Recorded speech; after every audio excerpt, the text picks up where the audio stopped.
निशा भगत और आदिवासियों ने मिलकर टाइगर जयराम महतो को उल्टा टांग दिया था। इतना ही नहीं बल्कि मारने की धमकी दी थी। अब निशा भगत का जेल जाना तय हो गया है क्योंकि एफआईआर कर दिया गया है। वहीं टाइगर जयराम महतो का आदिवासी भारी विरोध कर रहे हैं और बताया जा रहा कि टाइगर जयराम महतो ने चुप्पी साध रखी थी।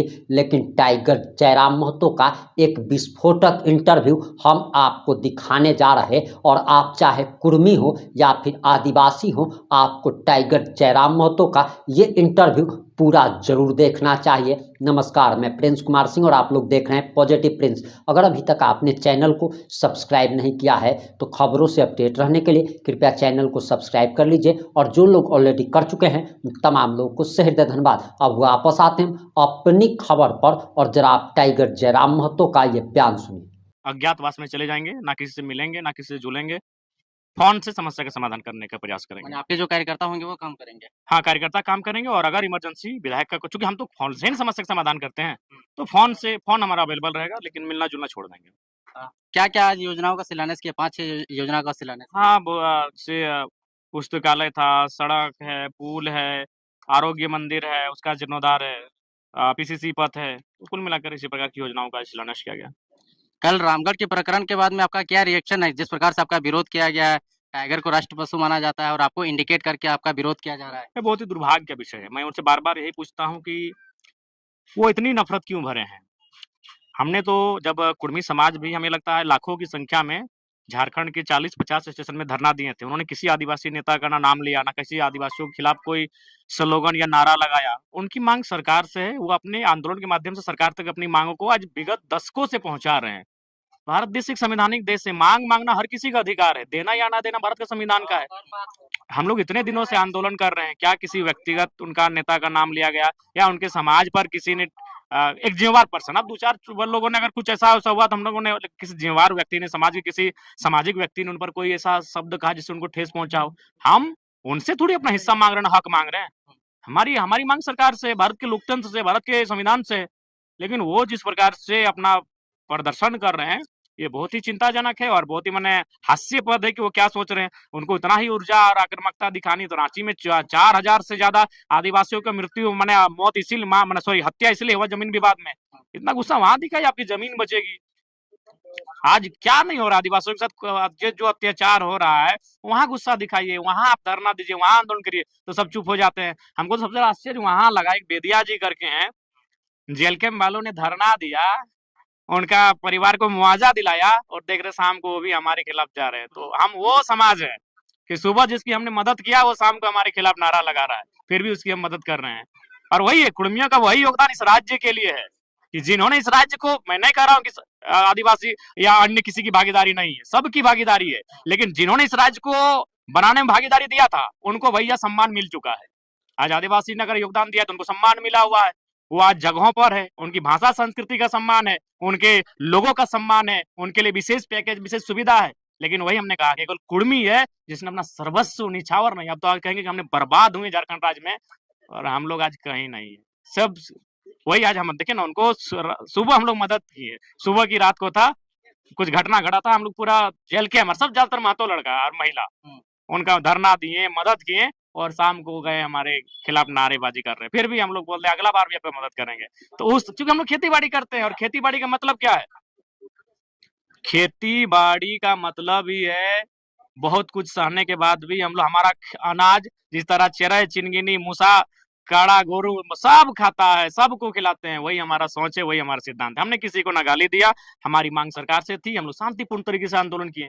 लेकिन वो जो जिस प्रकार से माने हिंसात्मक, माने घृणात्मक और नफरत भरे भाव में जो अपना पैगाम दे रहे हैं, ये बड़ा दुर्भाग्य की बात है। इसीलिए हम आज बार बार कह रहे हैं, आज कहीं ना कहीं बार बार अपने जो महापुरुष जिन्होंने राज्य लड़ने में अपना सर्वस्व निछावर किया, उन्हें पहले शेड्यूल का ही लड़ाई लड़ लेना चाहिए था। लेकिन जयराम महतो के लिए शेड्यूल ट्राइब वाले लोगों के नजर में तो अब उनके नजर में वोट घट गया। अब वो लोग कह रहे हैं कि जयराम महतो को पहले वोट दिलाए थे और दिए भी थे, लेकिन अब नहीं देंगे क्योंकि ये आगे जाकर के अगर विधायक मुख्यमंत्री बनेंगे तो ये हम लोग आके फ्यूचर में डैमेज करेंगे।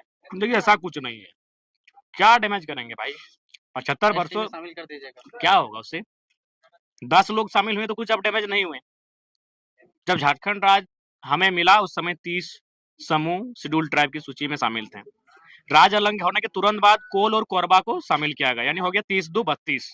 उसके बाद हाल ही में 2-4 साल पहले और 10 लोगों को शामिल किया गया, जिसमें तमाड़िया, भोगता, गंझू, नाम याद नहीं है, 10 को है। 10 और समूह को शामिल किया गया, यानी 32 और 10 42, यानी आज के डेट में झारखंड में 42 अनुसूचित जनजातियों के माने समूह है। तब तो आपको दिक्कत नहीं हुआ। आने वाले दिन घटवार समाज के लोग डिमांड करेंगे, घासी डिमांड करेंगे, तांती डिमांड करेंगे, तेली में कोल्हू तेली डिमांड कर सकता है। बाकी सभी को अगर तेली समाज करेंगे तो फिर वो फेलियर हो जाएंगे। कोल्हू तेली का संबंध रहा है, वो डिमांड कर सकते हैं आने वाले दिन चल के। तो आने वाले दिन बहुत सारे लोग जो अंग्रेजों के कालखंड में, प्राचीन समय में ट्राइबल कल्चर जिनका रहा है, वो डिमांड करेंगे। तब तो उनको कोई दिक्कत नहीं हुआ। बोले 10 नया समूह जुड़ा, तब तो आपने चू तक नहीं किया। भोक्ता तो बेचारे शेड्यूल कास्ट में थे, सत्यानंद भोक्ता तो चुनाव ही नहीं लड़ पाए उस कारण। तो आप शेड्यूल कास्ट से वो शेड्यूल ट्राइब में चला गया।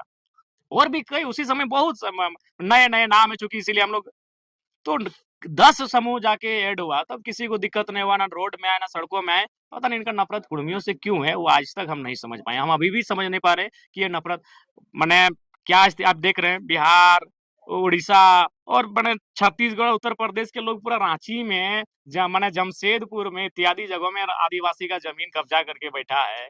और बोले तो उसमें 4000 लोगों का मर्डर हुआ है आदिवासियों का, केवल जमीन विवाद में। वहां उनका गुस्सा खून कुछ भी नहीं खोला। संथाल परगना में क्या स्थिति है आपको भी मालूम है। अब जो भी हो तो आदिवासी समाज जाने, संतो आदिवासी के नाम से संथाल परगना का नामकरण हुआ था, संथालों के नाम से। वहां आपका गुस्सा ना आक्रोश कुछ नहीं दिख रहा है। लेकिन जिन लोगों के साथ आपने राज्य को अलग किया, और ये सभी जानते हैं भैया, अगर कुर्मियों की भागीदारी आदिवासियों के साथ झारखंड अलग राज्य की लड़ाई में नहीं होता तो राज्य अलग नहीं होता। क्लियर बात। जयराम महतो आदिवासियों के लिए अब तक क्या कुछ आवाज उठाए हैं? आप जाइए, मेरा जो विधानसभा का मेरा डिस्कशन है, कोई चोरी छुपे थोड़ी विधानसभा में बात होता है। चलिए आज के टाइम में रिकॉर्डिंग का जमाना है, इसीलिए चलिए आप रिकॉर्डिंग आप इंटरनेट में दिखाते हैं। आप किताब मांग लीजिए ना, आरटीआई विधानसभा की एक चिट्ठी दिखिए कि अब तक डुमरी विधायक जयराम कुमार महतो ने विधानसभा के पटल पर किन किन विषयों पे बात किया है, कॉपी किताब बना हुआ है। आप पब्लिक को बता दीजिए, जो आदिवासी लोग आपका विरोध कर रहे हैं, कि हमने आपके आदिवासियों के लिए क्या क्या मांग उठाई? सरना धर्म कोड का मांग उठाया। जादूगोड़ा में जो आदिवासियों के साथ अत्याचार हो रहा है यूरेनियम के खनन से, हमने उस मामले को उठाया। उसके बाद से आज देश स्तर के लोग उस पर ध्यान दिए। अभी जो आप देखेंगे चैनल में, किसी का मतलब मांस निकला हुआ है, किसी का पांव फूला हुआ है, किसी का पेट बाहर निकला हुआ है, इतना वो प्रॉब्लम है। तो उस मुद्दे को किसने विधानसभा में रखा? ओनली जयराम महतो। आज वहां जादूगोड़ा क्या स्थिति, वो महिलाएं मां नहीं बन पा रही है। और सो सब मैक्सिमम आदिवासी परिवार है, महिलाएं मां नहीं बन पा रही। अनिल जी, इतनी बुरी स्थिति है वहां, लेकिन बोलने वाला कोई नहीं था। हमने जिस दिन मुद्दा उठाया था सदन में, शाम को हमको फोन आया कि विधायक जी आप बहुत गलत किए हैं, माने बवाल हो जाएगा आपके ऊपर, अब लोग टूट पड़ेंगे। मतलब वो लोग माने पूंजीपति लोग। ये हमको एक पत्रकार ने, जाने माने पत्रकार ने हमको फोन किया कि विधायक जी आप जादूगोड़ा का मामला क्यों छेड़ दिए? वो आग है, वहां आदिवासी लोग मर रहे हैं और आदिवासी नेता चुप है वहां। कभी जादूगढ़ ग्राउंड में जाइए, देखिएगा स्थिति, देखे होंगे कवरेज में आप लोग। इतना बड़ा यहाँ से मांस फूला है, इतना बड़ा हो गया है, पेट इतना बाहर आ गया, पांव इतना फूल के हो गया। उस मामले को सदन में अगर किसी ने उठाया तो only and one Jairam Kumar Mahato ने उठाया। और उठाने के तुरंत बाद हमको शाम को फोन आता है कि आपने क्यों उस आग में हाथ रख दिया है। क्या हाथ वापस ले लीजिए? कायल वापस लेंगे, कायल वापस ले लेंगे। तो ऐसे अनगिनत मामले हैं। सुभाष मुंडा की हत्या हुई यहाँ पे आपका रांची में, उस मामले को मैंने सदन में उठाया। आपका याद होगा बोकारो में भी जमीन विवाद में एक आदिवासी की हत्या हुआ, तब कोई सोरेन जी करके है, नहीं चंदन के साइड में, तेलीडी साइड में, ये फोरलैंड में, उस मामले को मैंने सदन में उठाया। बोलिए तो कि आदिवासियों का कौन सा मामला इतने कम समय मैंने नहीं उठाया। जयराम महतो कैसे जाएंगे गुमला सिमडेगा और अपना पार्टी का विस्तार करेंगे, क्योंकि आप पार्टी के केंद्र अध्यक्ष भी हैं? देखिए हम जाएंगे, जुड़ना या ना जुड़ना जनता का काम है। जाएंगे। आज हमारे पार्टी के देवेंद्र नाथ महतो जी कल वहां धरना पर हैं लोहरदगा में। देखिए आज भी याद रख लीजिए, आज आदिवासी समाज केवल कुर्मियों के विरोध में ही एकजुट होकर आंदोलन कर सकता है, लेकिन जब उन पर ही बात आएगी, उन पर ही अगर प्रॉब्लम आएगा तो कौन निकल रहा है, कौन निकल रहा है कहाँ? अभी तो अब बताइए ना, उनके बसंत सोरेन जी बोल रहे कौन सूर्य हंसदा हम नहीं जानते हैं। आज क्या हुआ, अगर इतनी भीड़ जितना आज वो कल निकालने, अगर उतनी भीड़ सूर्य हंसदा के न्याय के लिए निकल जाता तो अब तक न्याय मिल चुका होता। क्या लगता है जयराम जी, इसके पीछे कौन है? कोई पॉलिटिकल एजेंडा है, कोई इनको फंडिंग कर रहा है, या इसके पीछे कोई गॉडफादर वगैरह है? नहीं, कोई तो होगा। इसलिए कोई होगा कि कल का जो उनका आंदोलन था वो पूरी तरह से जयराम महतो पर केंद्रित था। वह विरोध ऐसे नहीं होता है। बिल्कुल विरोध आप करने का, आपको अगर आप भी विरोध करिए कि भाई इनको शामिल ना किया जाए। ये तथ्य रखिए, अपना तर्क दीजिए, अपना जो भी बयान देना है, जो भी चीज़ें देना है, एक शालीनता से दिया जाए। 1932 खतियान का भी आप मांग गवर्नर सामने से पब्लिक डोमेन में बात रखा, वो तो सभी जातियों के लिए था, सभी वर्गों के लिए था। और अभी गवर्नर महोदय के सामने ये आसान नहीं है किसी नेता का। मुख्यमंत्री के सामने डिमांड कर देना आसान है, लेकिन महामहिम का एक अलग प्रोटोकॉल होता है। मैंने उनके सामने मांग को रखा, तो ये तो वास्तविकता है। और दूसरी बात देखिए, अभी बहुत सारे लोग बड़ा साजिश कर रहे हैं। अभी तो हम देख रहे हैं विनोद बाबू के जो एक उनको हम जानते हैं, वकील साहब हमारे बहुत परम आदरणीय, उनसे कोई बुलवा दिया दे रहा है। हाँ, उनके बेटा से विनोद बाबू सब समाज का लड़ाई लड़े हैं, लेकिन आदिवासी कुर्मी का आदिवासी होने का लड़ाई। अरे भाई, तो घोषणा पत्र में मैनिफेस्टो में है जेएमएम का, कैसे आ गया? तो हम पता किए हैं, तो पता चला जो 4 जेएमएम के विधायक है ना, जो चुपचाप थे, उन्हीं में से एक उनको बुलवाए हैं। यानी इसीलिए आज ये समाज भी पिछड़ा इसी कारण से। आदमी बोलता नहीं, बुलवाया जाता है। उनको बुलवाया गया। हम भी बोले यार अचानक उनको क्या हुआ, हम देखें पेपर कटिंग तो हमको इंक्वायरी करते करते पता चला जो 4 जेएमएम के विधायक है मातो समाज से, उनमें से एक ने उनको ये बुलवाया है। आने वाले 20 साल बाद दिसम गुरु का जो कद होगा देश राज्य में बहुत बड़ा होगा, लेकिन इससे मतलब ये थोड़ी है कि वो सत्यानंद झा कांड में उनका नाम नहीं आया था, चीरूडी हत्याकांड में उनका नाम नहीं आया था, या फिर कुड़को हत्याकांड में उनका नाम नहीं आया था। आया था कि नहीं आया था? लेकिन इसका मतलब ये नहीं कि जो महापुरुष होते हैं वो अपने जीवन काल में भूल नहीं करते हैं। तो विनोद बाबू का कुर्मी समाज के दृष्टिकोण से देखा जाए तो उसको आप भूल कर सकते हैं, लेकिन वो सर्व समाज के दृष्टिकोण से देखा जाए और उसमें परिस्थितियों के अनुसार देखा जाए तो उन्होंने उस परिस्थितियों के अनुसार सब समाज को उद्धार करने के लिए आए थे। अगर उनको कुर्मियों को उद्धार करना था तो 84-85 में इंटरनल मीटिंग थी।